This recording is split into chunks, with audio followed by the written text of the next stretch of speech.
try to get through as many questions as we possibly can.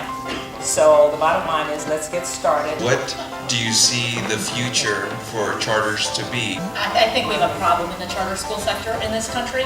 The whole notion behind charter schools is you have increased authority and autonomy in exchange for increased accountability, and we've given the authority and the autonomy, and we don't have the accountability, and so you end up with a whole lot of charter schools that are doing really, really poorly. And having taught for 13 years, I can say one thing. The interests of the union and the interests of the students are one and the same. There's not an ounce of research that can be pinned on a union contract that says if you do this like the union says, children will learn better. As a former union president, let me tell you now, brother, the interest of the union and the interest of the children are not one and the same.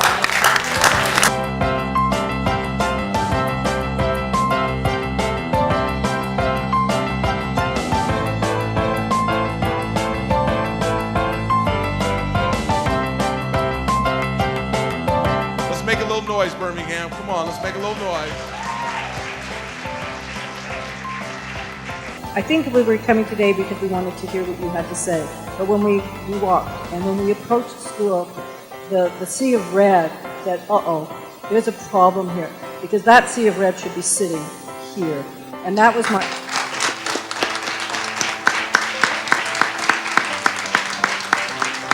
my question had to do with how we can make sure that all the teachers wearing the red t-shirts care as much about the children as they do about protecting their rights, maybe sometime in the future if they need it. I personally sent a letter to each union president in every city we go to invite them, because I think they need to be a part of the conversation.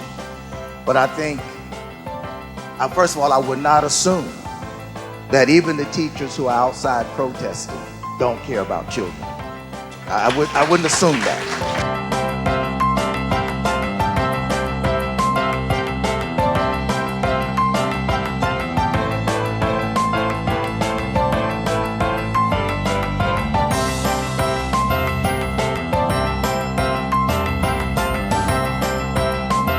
How do we get the kids who need the most and the best not to have the least and the worst? We have to create an environment within which they want to work and come to.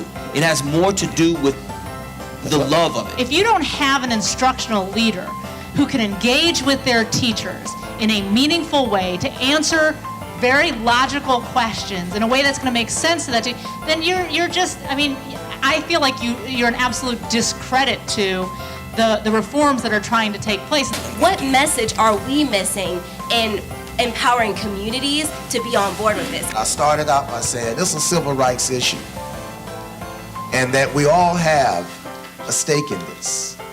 We all have a stake in what kind of future our children and grandchildren are going to have.